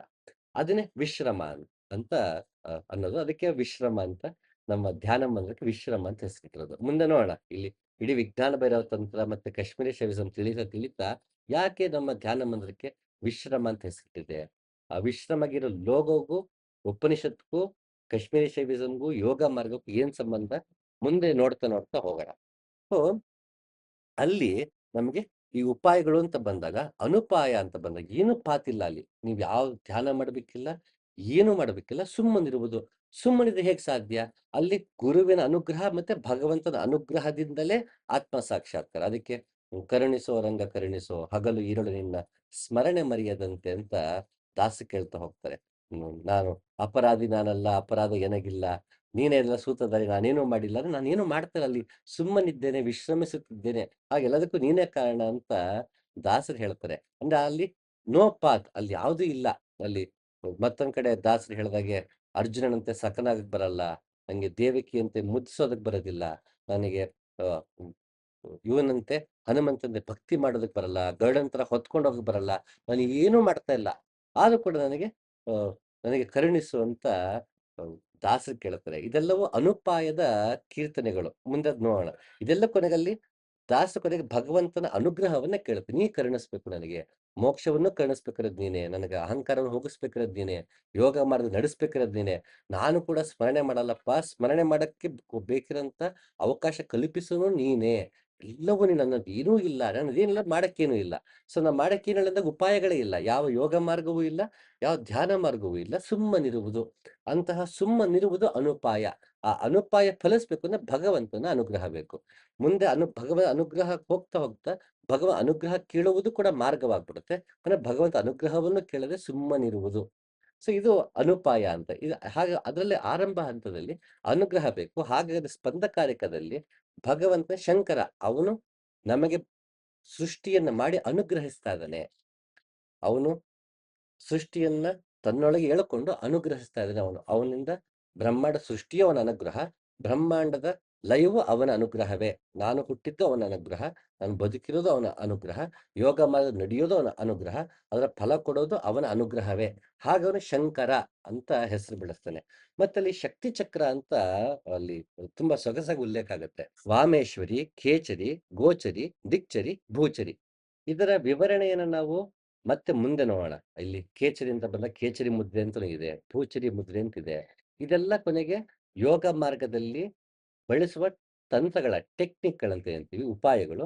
ಅದಕ್ಕಿರುವ ಹೆಸರು. ಮೇಲ್ನೋಟಕ್ಕೆ ನೋಡಿದ ತಕ್ಷಣ ಅಲ್ಲಿ ಭೈರವಿ ಇದ್ದಾಳೆ, ಭೈರವಿಗೆ 5 ರೂಪ ಅನ್ನೋ ಹಾಗೆ ಮೇಲ್ನೋಟದಲ್ಲಿ ಕಂಡ್ರು ಕೂಡ ಅದೆಲ್ಲವೂ ಯೋಗಾರ್ಥದಲ್ಲಿ ಒಂದೊಂದು ಮುದ್ರೆಗಳಿಗೋ, ಒಂದು ಬಂಧಗಳಿಗೋ ಅಥವಾ ಒಂದು ಪ್ರಾಣಾಯಾಮಕ್ಕೋ, ಧ್ಯಾನದ ಒಂದು ರೀತಿ ಹೆಸರೇ ಆಗಿರುತ್ತದು. ಇದೆಲ್ಲ ಯಾಕೆ ಮೊದಲೇ ಪರಿಚಯ ಮಾಡ್ಕೊಡ್ತಿದೀನಿ ಅಂದ್ರೆ, ತಂತ್ರ ಅಂತ ಬಂದ ತಕ್ಷಣ ನಾವದನ್ನ ಇವತ್ತು ಹ್ಮ್, ಯಾವ ಮಟ್ಟಿಗೆ ಕೆಳಮಟ್ಟಿಗೆ ತಂದು ಅದನ್ನ ಮಾಡಿಟ್ಟಿದ್ದಾರೆ ಅಂದ್ರೆ, ಅದ್ಯಾವುದೂ ಅಲ್ಲ. ತಂತ್ರ ಅದ್ಯಾವುದೂ ಅಲ್ಲ. ಪ್ಯೂರ್ ಯೋಗ ಮತ್ತೆ ಅಧ್ಯಾತ್ಮಕ್ಕೆ ಸಂಬಂಧಪಟ್ಟಿದ್ದೆ. ಆದ್ರೆ ಇವತ್ತು ಬರೀ ಕ್ಷುಲ್ಲಕ ಆಚರಣೆಗಳು ಮತ್ತೆ ಅದೇನೋ ವಿಚಿತ್ರ ವಿಲಕ್ಷಣ ಸಿದ್ಧಿಗಳು, ಯಾವುದೋ ಯಕ್ಷಿ ಕಥೆಗಳು, ಊಹಾಪೋಹ ಕಪೋಲ ಕಲ್ಪಿತ ಕಥೆಗಳು ಮಾಡಿಟ್ಟಿದ್ದಾರೆ.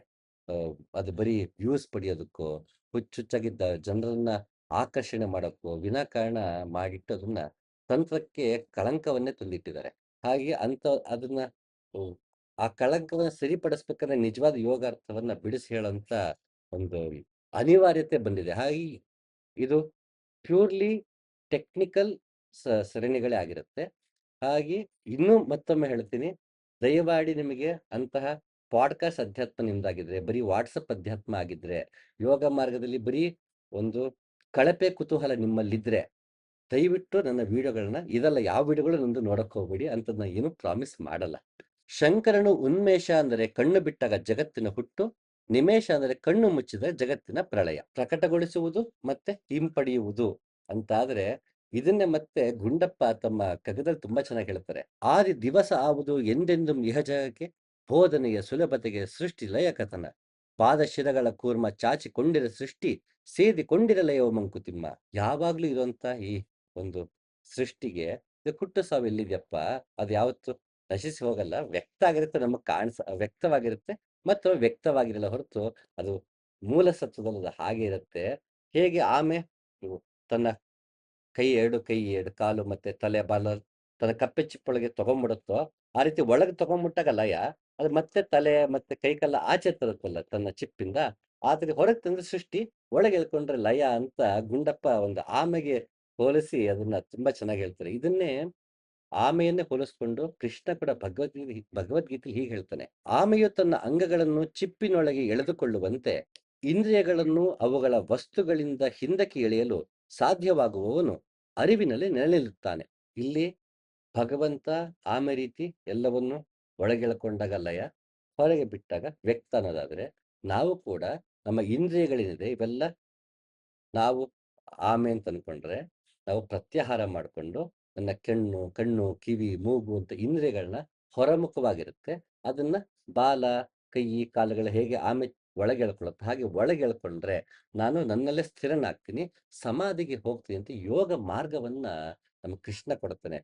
ನಾವು ಎಲ್ಲವನ್ನು ಒಳಗೆಳ್ಕೊಂಡ್ರೆ, ಪ್ರತ್ಯಾಹಾರ ಮಾಡದೆ, ಹೊರಗೆ ಇಂದ್ರಿಯಗಳು ಹೊರಗಿದೆ, ಅದು ಒಳಮುಖ ಮಾಡಿಕೊಂಡು ತದೇಕ ಚಿತ್ತ ಧ್ಯಾನಕ್ಕೆ ಕೂತರೆ ನನ್ನ ಕಲ್ಪನೆಯ ಜಗತ್ತಿನ ಅಂದ್ರೆ ಜಗತ್ತಿನ ಮೇಲೆ ಏನು ಮಾಯೆನ ಹೇರ್ಕೊಂಡು ನಾನು ನನ್ನದೇ ಒಂದು ದೃಷ್ಟಿಕೋನ ಜಗತ್ತು ನೋಡ್ತೀನಿ, ಆ ದೃಷ್ಟಿಕೋನ ಕಳಚಿ ಹೋಗುತ್ತೆ.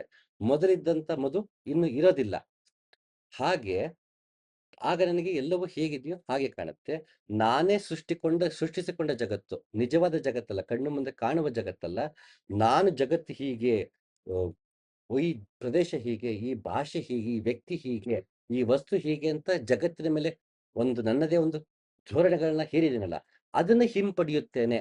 ಆಗ ನಾನು ನಾನು ಯಾವ ರೀತಿ ಜಗತ್ತನ್ನು ನೋಡುತ್ತಿದ್ದೀನೋ ಆ ಜಗತ್ತು ನಾಶವಾಗತ್ತೆ. ಸೃಷ್ಟಿಯಾಗಿರೋ ಜಗತ್ತು ಇದ್ದೇ ಇರುತ್ತೆ, ಅದರ ಮೇಲೆ ಮೇಲೆ ಹೇರಲ್ಪಟ್ಟ ನನ್ನ ದೃಷ್ಟಿಕೋನದ ಜಗತ್ತು ನಾಶವಾಗತ್ತೆ. ಸೊ ನಾನು ಆಮೆ ಅಂತ ಎಲ್ಲವನ್ನು ಒಳಗೆಳ್ಕೊಂಡಾಗ ನನ್ನ ಜಗತ್ತು ನಾಶವಾಗತ್ತೆ. ನಾವು ಹೊರಗೆ ಬಿಟ್ಟಿದ್ದು ಸೃಷ್ಟಿ. ನಾವು ಮಲಗುವಾಗ ನಾವು ಎಂತ ಪ್ರಧಾನಿ ಆಗಿರ್ಲಿ, ಒಬ್ಬ ಕಳ್ಳ ಆಗ್ಲಿ, ಪೊಲೀಸ್ ಆಗ್ಲಿ, ಸ್ವಾಮೀಜಿ ಆಗ್ಲಿ, ಸಂಸಾರಿ ಆಗ್ಲಿ, ಎಲ್ರು ಮಲಗಿದಾಗ ಆತ ಪ್ರಧಾನಿಯಾಗಿ ಮಲಗಕ್ಕಾಗಲ್ಲ, ಪೊಲೀಸಾಗಿ ಮಲಗಕ್ಕಾಗಲ್ಲ, ಕಳ್ಳಾಗಿ ಮಲಗಕ್ಕಾಗಲ್ಲ. ತಾನು ಮಲಗಿದಾನಷ್ಟೇ. ನಿದ್ರೆ ಇಲ್ಲಿ ಯಾವ ವ್ಯತ್ಯಾಸವೂ ಇಲ್ಲ. ಎಲ್ಲ ಒಟ್ಟಿಗೆ ಮಲಗಿಸಿದ್ರೆ ನಮ್ಗೆಲ್ರೂ ಒಂದೇ ತರ ಕಾಣಿಸುತ್ತದೆ. ನಾನು ಮಲ್ಕೊಂಡಿವ ನಾನು ಪೊಲೀಸ್ ಆಗಿ ಕನಸು ಕಾಣ್ತೀನಿ ಅನ್ನಕ್ಕಾಗಲ್ಲ. ಅವನು ಕಳ್ಳನಾಗೂ ಕನಸು ಬೀಳ್ಬೋದು, ಕಳ್ಳನಿಗೆ ತಾನು ಪೊಲೀಸ್ ಆಗಿರೋ ಕನಸು ಬೀಳ್ಬೋದು, ಕಳ್ಳನಿಗೆ ಸ್ವಾಮೀಜಿ ಆಗಿರೋ ಕನಸು ಬೀಳ್ಬೋದು, ಸ್ವಾಮೀಜಿಗೆ ಸಂಸಾರ ಆಗಿರೋ ಕನಸು ಬೀಳ್ಬೋದು. ನಾವು ಕಣ್ಣು ಮುಚ್ಚಿ ಮಲಗಿದಾಗ ನಾವಲ್ಲವೇ ಅಲ್ಲ. ಯಾವುದು ನಾವು ಸಮಾಜಕ್ಕೆ ಮತ್ತು ನಮ್ಮಲ್ಲಿ ನಾವು ಹೇಳಿಕೊಂಡಿರುವ ಗುಣಲಕ್ಷಣಗಳು ಮತ್ತೆ ಅಸ್ಮಿತೆ ಏನಿದೆ, ಅದು ಮಲಗಿದಾಗ ಅದು ಯಾವ್ದಿರಲ್ಲ. ಕನಸುಗಳು ಬಂದಷ್ಟಿರುತ್ತೆ, ಕನಸಾದ್ಮೇಲೆ ಮುಗೀತು. ಮತ್ತೆ ಎದ್ದೇಳೋದು ಸುಷುಪ್ತಿಯಲ್ಲಿ ಏನಿರ್ತೀವಿ ನಾವು, ಅಲ್ಲಿ ಕನಸೇ ಇರೋ ಸ್ಥಿತಿಯಲ್ಲಿ ನಾವಾಗಿ ಇರ್ತೀವಿ. ಅಲ್ಲಿ ಯಾವ ಪ್ರಪಂಚವೂ ಇಲ್ಲ ಆಗ. ಅಲ್ಲಿ ಎಲ್ಲಿ ಬಾಂಬ್ ಇದ್ರು ಅಷ್ಟೇ, ಪೆಟ್ರೋಲ್ ರೇಟ್ ಜಾಸ್ತಿ ಆದ್ರೂ ಅಷ್ಟೇ, ಇನ್ನೆಲ್ಲ ಮಳೆ ಬಂದು ಅಂಡರ್ ಪಾಸಲ್ಲಿ ನೀರು ನಿಂತ್ಕೊಂಡಿದ್ರು ಅಷ್ಟೇ, ನನ್ಗೆ ಯಾವುದೋ ಇದ್ದಕ್ಕಿದ್ದಂಗೆ ಎಲ್ಲಿದನೋ 10 ಕೋಟಿ ರೂಪಾಯಿ ಆಸ್ತಿ ಬಂದ್ಬಿಟ್ರು, ಲಾಟ್ರಿ ಹೊಡೆದ್ರು ಅಷ್ಟೇ, ಆ ಕ್ಷಣದಲ್ಲಿ ಏನೂ ವ್ಯತ್ಯಾಸವಾಗಲ್ಲ. ಮತ್ತೆ ಕಣ್ಬಿಟ್ಟ ತಕ್ಷಣ ಬೆಳಗ್ಗೆ ಆಫೀಸ್ಗೆ ಹೋಗ್ಬೇಕು, ಸ್ಕೂಲ್ಗೆ ಹೋಗ್ಬೇಕು, ಅಥವಾ ಇನ್ನೆಲ್ಲಿಗೋ ಹೋಗ್ಬೇಕು, ದೇವಸ್ಥಾನಕ್ಕೆ ಹೋಗ್ಬೇಕು, ಇದೆಲ್ಲ ಶುರು ಆಗತ್ತೆ. ನಾನು ತಂದೆ ಅಥವಾ ನಾನು ಗಂಡ, ನಾನು ಹೆಂಡತಿ, ನಾನು ತಾಯಿ, ನಾನು ಮಗು, ಇದೆಲ್ಲ ಪಾತ್ರಗಳು ಮತ್ತೆ ಶುರು ಆಗತ್ತೆ. ಶುರುವಾಗಿ ಮಲ್ಕೊಳ್ಳೋವರೆಗೂ ಇರುತ್ತೆ, ಮಲ್ಕೊಂಡ ತಕ್ಷಣ ಎಲ್ಲ ಮತ್ತೆ ಹೋಗ್ಬಿಡುತ್ತೆ. ಆ ಕ್ಷಣದವರೆಗೂ ನಾನು ಮಲಗಿ ಮತ್ತೆ ಏಳೋವರೆಗೂ ಕಣ್ಣು ಮುಚ್ಚಿದ್ದೀನಿ, ಅಲ್ಲಿ ನನ್ನ ಪ್ರಪಂಚ ಇಲ್ಲ, ನಾಶವಾಗಿದೆ ಅಥವಾ ಇಲ್ಲ, ವ್ಯಕ್ತವಾಗಿಲ್ಲ. ನಾಶದ ಹೆಚ್ಚಿಗೆ ವ್ಯಕ್ತವಾಗಿಲ್ಲ ಅನ್ಕೋಣ. ಕಣ್ಬಿಟ್ಟಿದ್ರೆ ಮತ್ತೆ ವ್ಯಕ್ತವಾಗುತ್ತೆ. ನಮ್ಗೆಲ್ಲವೂ ಮತ್ತೆ ಎಲ್ಲವನ್ನು ನಿಭಾಯಿಸ್ತಾ ಹೋಗ್ತಿರ್ತೀವಿ. ಹಾಗೆ ಆಮೆಯ ರೂಪಕವಿಟ್ಕೊಂಡು ಕೃಷ್ಣ ಹೇಳುವ ಹಾಗೆ ಇಲ್ಲಿ ಯೋಗ ಮಾರ್ಗದಲ್ಲೂ ಕಾಶ್ಮೀರಿ ಶೈವಿಸಮ್ ಅಲ್ಲೂ ಇದೇ ರೀತಿಯ ಕಲ್ಪನೆಯಲ್ಲಿ ಬ್ರಹ್ಮಾಂಡದ ಲೆವೆಲ್ ಅದು ಹೇಳ್ತಾ ಇದ್ದಾರೆ. ನಮಗೆ ಅರ್ಥ ಆಗ್ಲಿ ಅಂತ, ಮಾಮೂಲಿ ಜನರಿಗೆ ಅರ್ಥ ಆಗ್ಲಿ ಅಂತ ನಾವು ಹೇಗೆ ಕಣ್ಣು ಮುಚ್ಚಿ ಕಣ್ಣು ಬಿಡ್ತೀವೋ ಹಾಗೆ ಭಗವಂತ ಕಣ್ಣು ಮುಚ್ಚಿ ಕಣ್ಣು ಬಿಡ್ತದೆ ಅಂತ ನಮ್ಮ ಗ್ರಹಿಕೆಗೆ ಸುಲಭವಾಗದೆ ಕೇಳ್ತಾ ಇದ್ದಾರೆ. ಆದ್ರೆ ಮತ್ತೆ ನಾವು ಲಿಟರಲಿ ತಗೊಂಡ್ಬಿಟ್ಟು ಭೈರವ ಹೀಗೆ ಕೂತಿರ್ತಾನೆ, ಕಣ್ಣು ಮುಚ್ಚಿದ ತಕ್ಷಣ ನಾಶ ಆಗ್ಬಿಡುತ್ತೆ, ಕಣ್ಣು ಬಿಟ್ಟ ತಕ್ಷಣ ಸೃಷ್ಟಿ ಆಗುತ್ತೆ ಅನ್ಕೊಂಡ್ರೆ ಮತ್ತೆ ತಂತ್ರಕ್ಕೆ ಬಂದು ಪ್ರಯೋಜನವಿಲ್ಲ. ಅದಕ್ಕೆ ನಾವು ಪುರಾಣ ಪುಣ್ಯ ಕಥೆಗಳನ್ನೇ ಓದ್ಕೊಂಡು ಬರ್ಬೋದು.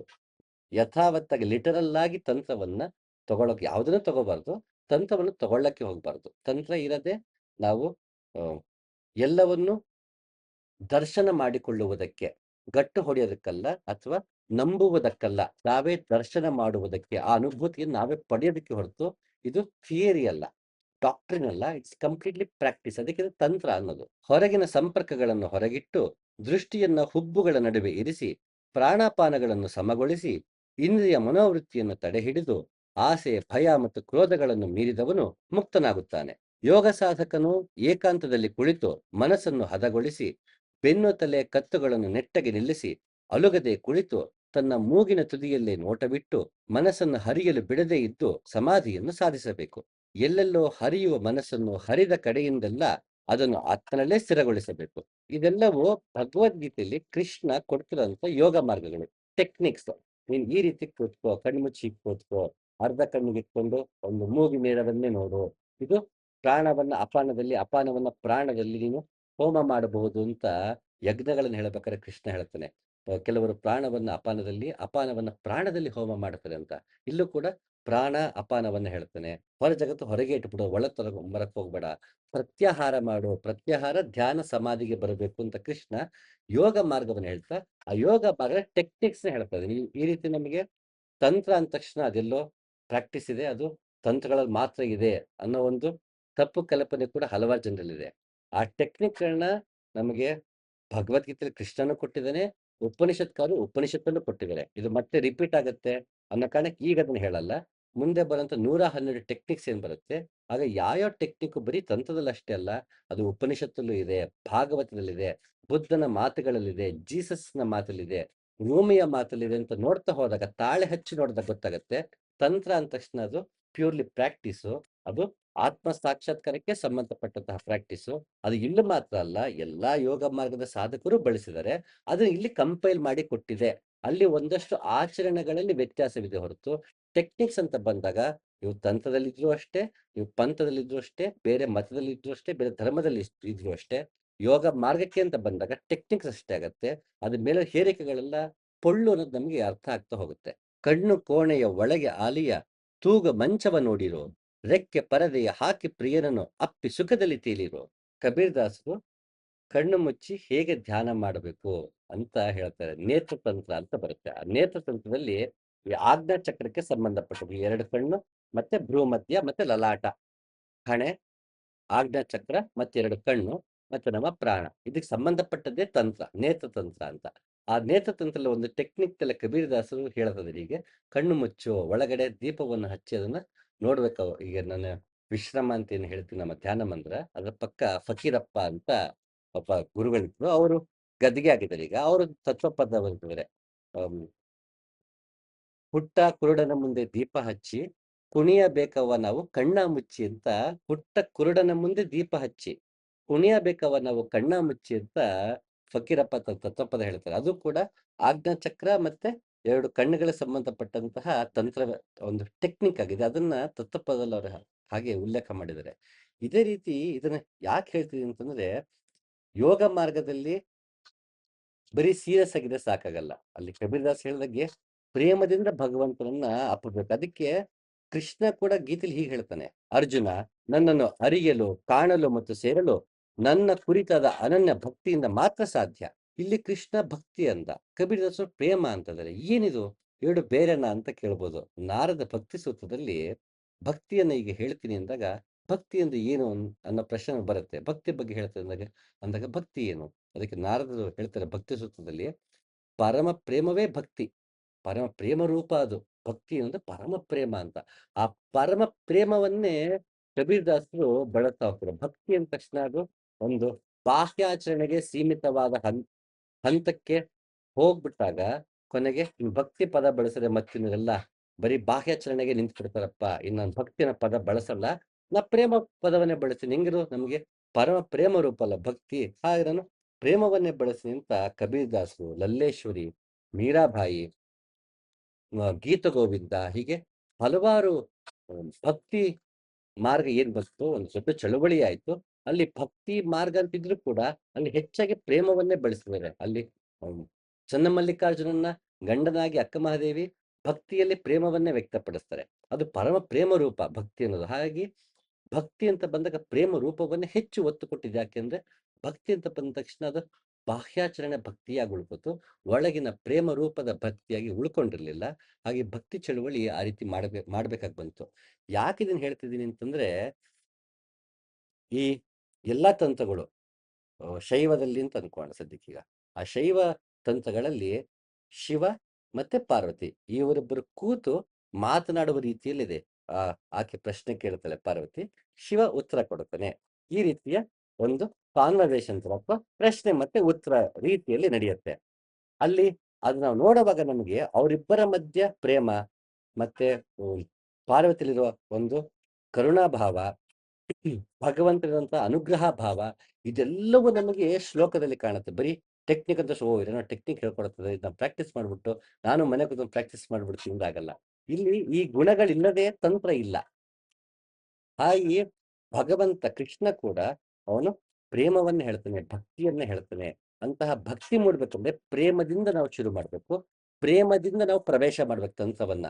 ಓಶ ರಜನೀಶ್ ಕೂಡ ವಿಜ್ಞಾನ ಭೈರವ ತಂತ್ರದ ಬಗ್ಗೆ ಕಾಮೆಂಟ್ರಿ ಮಾಡಿದ್ದಾನೆ, ತುಂಬಾ ಸೊಗಸಾಗಿತ್ತು. ಮತ್ತೆ ಅವನು ಕೂಡ ವಿಜ್ಞಾನ ಭೈರವ ತಂತ್ರದಲ್ಲಿ ಹೇಳಿರುವಂತ ಟೆಕ್ನಿಕ್ಸ್ ನ ಪ್ರಾಕ್ಟೀಸ್ ಕೂಡ ಮಾಡಿಸಿದ್ದ.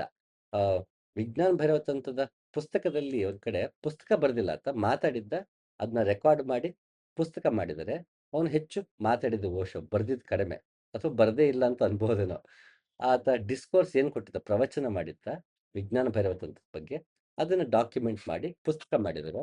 ಅದರಲ್ಲಿ ಒಂದಷ್ಟು ಸಾಲುಗಳು ವಿಜ್ಞಾನ ಭೈರವ ತಂತ್ರದಲ್ಲಿ ತಂತ್ರದ ಬಗ್ಗೆ ಮಾತಾಡೋ ಒಂದಷ್ಟು ಸಾಲುಗಳು ಓಶೋ ತಂತ್ರದ ಹಂಚ್ಕೊತೀನಿ. A blind man asks what is light and philosophy will start answering what is light. Tantra will know only this: if a man is asking what is light, it shows only that he is blind. Tantra will start operating on the man, changing the man so that he can see. Tantra will not say what is light. Tantra will tell how to attain insight, how to attain seeing, how to attain vision. When the vision is there, the answer will be there. Tantra will not give you the answer. Tantra will give you the technique to attain the answer. ಓಶ ಹೇಳ್ತಾನೆ, ಒಬ್ಬ ಅಂಧ ವ್ಯಕ್ತಿ ಬಂದು ನನಗೆ ಬೆಳಕಂದೇನು ಅಂತ ಕೇಳಿದ್ರೆ ತಂತ್ರ ಬೆಳಕೇನು ಅಂತ ಉತ್ತರ ಕೊಡಲ್ವಂತೆ. ಆತನಿಗೆ ಆಪರೇಟ್ ಮಾಡಿ, ತಗೊಳಪ್ಪ ನಿಮಗೆ ನೋಡೋದಕ್ಕೆ ಕಣ್ಣ ಕೊಟ್ಟಿದ್ದೀನಿ, ನೀನೆ ಬೆಳಕನ್ನ ನೀನ್ ನೋಡು, ನಾನು ಹೇಳಲ್ಲ ಅಂತ ತಂತ್ರ ಹೇಳುತ್ತಂತೆ. ಫಿಲಾಸಫಿಗೂ ತಂತ್ರಕ್ಕೂ ಇಷ್ಟೇ ವ್ಯತ್ಯಾಸ ಅಂತ ಓಶ ಹೇಳುತ್ತಾನೆ. ತಂತ್ರವನ್ನ ಮತ್ತೆ ಓದ್ಕೊಂಡೇ ಕೂತಿದೀವಿ, ಪ್ರಾಕ್ಟೀಸ್ ಮಾಡಿಲ್ಲ ಅಂದ್ರೆ ತಂತ್ರದ ಬಗ್ಗೆಯೂ ಫಿಲಾಸಫಿ ಮಾತಾಡ್ದ ಹಾಗಾಗುತ್ತೆ. ಹಾಗೆ ತಂತ್ರ ಇಸ್ ಪ್ಯೂರ್ ಪ್ರಾಕ್ಟೀಸ್, ತಂತ್ರ ಇಸ್ ಪ್ಯೂರ್ ವಿಷನ್. ಅದು ಅಭ್ಯಾಸ ಮತ್ತೆ ದರ್ಶನ. ತಂತ್ರ ಯಾವ ಡಾಕ್ಟ್ರಿನ್ಸ್ನು ಕೊಡಲ್ಲ, ಯಾವ ಫಿಲಾಸಫೀಸ್ನು ಕೊಡಲ್ಲ. ಆ ಪ್ರಾಕ್ಟೀಸ್ ಯಾವಾಗ ಪ್ರಚಲಿತವಾಗ್ತಾ ಹೋಗುತ್ತೆ, ಅದರ ಅನುಯಾಯಿಗಳು ಹೆಚ್ಚಾಗ್ತಾ ಹೋಗ್ತಾರೆ, ಅಭ್ಯಾಸದ ಕೊರತೆ ಯಾವಾಗ ಕಡಿಮೆ ಆಗತ್ತೆ, ಆಗ ಈ ರೀತಿ ಭಾಷ್ಯಗಳನ್ನ ಕ್ಷೇಮರಾಜರಾಗ್ಲಿ ಅಥವಾ ಅಭಿನವ ಗುಪ್ತ ಆಗ್ಲಿ, ಹೀಗೆ ಹಲವಾರು ಜನ ಮತ್ತೆ ಕಾಮೆಂಟ್ರಿ ಬರಿಬೇಕಾಗಿ ಬಂದ್ಬಿಡುತ್ತೆ. ಯಾಕಂದ್ರೆ ವಸುಗುಪ್ತನಿಂದ ಇಲ್ಲಿ ಬಹುಶಃ ಒಂದಷ್ಟು ಎಂತಾರೆ ಅದನ್ನ ವಿವರಿಸೋ ಅವಶ್ಯಕತೆ ಹೆಚ್ಚಾಗಿ ಕಾಣಿಸಿರ್ಬೋದು. ಯಾಕಂದ್ರೆ ಶಿವಸೂತ್ರ ಸೂತ್ರವಾಗಿತ್ತು, ಅದು ಸೂತ್ರಗಳು ಅಂದ್ರೆ ಒಂದೊಂದೇ ವಾಕ್ಯ, ಅದರಲ್ಲೂ ಮತ್ತೆ ಅಬ್ರಪ್ಟ್ ಆಗಿರುತ್ತೆ, ಅರ್ಧ ವಾಕ್ಯ ಅಂತ ಅನ್ಬೋದು, ಅರ್ಧ ವಾಕ್ಯವಾಗಿ ರಚನೆ ಆಗಿರುತ್ತೆ. ಅದು ಬ್ರಹ್ಮಸೂತ್ರ, ಪತಂಜಲಿ ಯೋಗ ಸೂತ್ರ, ಶಿವಸೂತ್ರ ಇವೆಲ್ಲ ಆ ಒಂಥರ ಬೆಡಗಿನ ಭಾಷೆಯಲ್ಲಿ ಇದ್ದಾಗಿರುತ್ತೆ, ಒಗಟಿನ ಭಾಷೆಯಲ್ಲಿ ಇದ್ದಾಗಿರುತ್ತೆ. ಹಾಗಾಗಿ ಅದನ್ನ ಬಿಡಿಸಿ ಹೇಳುವ ಪ್ರಯತ್ನ ಅವ್ರು ಮಾಡ್ತಾರೆ. ಆದ್ರೆ ಅವ್ರು ಮಾಡಿದ್ದು ಯೋಗ ಮಾರ್ಗದ ನಡೆದೇ ಮಾಡಿದ್ದು. ನಾವದನ್ನ ಆಸಕ್ತಿಗೋಸ್ಕರ, ಜ್ಞಾನದ ಒಂದು ಜ್ಞಾನ ಸಂಪಾದನೆಗೋಸ್ಕರ ತಂತ್ರಗಳನ್ನು ಓದ್ಬೋದು. ಆದ್ರೆ ಅದನ್ನು ಓದಿ ಸೂಕ್ತ ಗುರುವಿನಿಂದ ತಂತ್ರವನ್ನ ಅಭ್ಯಾಸ ಮಾಡಿದಾಗ ತಂತ್ರ ತಂತ್ರವಾಗಿ ಉಳಿಯುತ್ತೆ. ಇಲ್ಲ ಅದು ಕೂಡ ಮತ್ತೆ ಇನ್ನೊಂದು ಸಿದ್ಧಾಂತವಾಗಿ ಮತವಾಗಿ ಹೋಗುತ್ತೆ. ಆ ರೀತಿ ಮತವಾಗಿ ಸಿದ್ಧಾಂತವಾಗಿ ಅನರ್ಥಕ್ಕೆ ಅಪಾರ್ಥಕ್ಕೆ ಒಳಗಾಗಿ ಇವತ್ತು ಮತ್ತೆ ಅದ್ರ ಮೂಲ ಏನು ಅಂತ ಬಿಡಿಸಿ ಹೇಳುವಂತ ಒಂದು ದುರ್ದೈವ ಪರಿಸ್ಥಿತಿ ಬಂದಿದೆ. ಅದು ನಾನೊಬ್ನೇ ಅಲ್ಲ, ಹಲವಾರು ಜನ ಇವತ್ತು ತಂತ್ರ ಅಂತ ಬಂದ ತಕ್ಷಣ ಅದು ನಿಜವಾಗ್ಲೂ ಶುದ್ಧವಾಗಿ ಎಷ್ಟು ಶುದ್ಧವಾಗಿದೆ, ಯೋಗ ಮಾರ್ಗದಲ್ಲಿ ಆತ್ಮ ಸಾಕ್ಷಾತ್ಕಾರಕ್ಕೆ ಅಂತ ಅದೆಷ್ಟು ಡೆಡಿಕೇಟೆಡ್ ಆಗಿದೆ, ಇದರಲ್ಲಿ ವಿಲಕ್ಷಣವಾದಂಥದ್ದು ಯಾವುದೂ ಇಲ್ಲ ಅಂತ ಅದಕ್ಕೆ ಸ್ಪಷ್ಟನೆ ನೀಡುವಂತ ಪ್ರಯತ್ನ ಹಲವಾರು ನಡೀತಿದೆ. ಅದ್ರಲ್ಲಿ ನನ್ನದೊಂದು ಅಳಿದ ಸೇವೆ ಅಷ್ಟೇ. ಹಾಗೆ ಇಲ್ಲಿ ತಂತ್ರದ ಬಗ್ಗೆ ಡೈರೆಕ್ಟ್ ವಿಜ್ಞಾನ ಭೈರವ ತಂತ್ರವನ್ನ ಪ್ರವೇಶ ಮಾಡೋದಕ್ಕಿಂತ ಮೊದಲು ಇಷ್ಟು ಪೀಠಿಕೆ ಹಾಕುವಂತ ಒಂದು ಅನಿವಾರ್ಯತೆ ಮೂಡ್ತು ನನ್ನ ಭಾವನೆ. ಅದು ತಪ್ಪು ಇರಬಹುದು ಬಹುಶಃ. ಅದು ಶ್ರೋತೃಗಳಿಗೆ ಬಿಟ್ಟಿದ್ದು. ಇನ್ನು ಮುಂದಿನ ಸಂಚಿಕೆಯಿಂದ ವಿಜ್ಞಾನ ಭೈರವ ತಂತ್ರದಲ್ಲಿರುವ ಮೊದಲ ಶ್ಲೋಕವನ್ನು ನೋಡಿ ಅದು ಏನು ಹೇಳುತ್ತೆ, ಅದರ ಭಕ್ತದರ ಆಳ ವಿಸ್ತಾರವೆಲ್ಲವನ್ನು ನೋಡ್ತಾ ನಂತರ ತಂತ್ರಗಳಿಗೆ ಹೋಗೋಣ.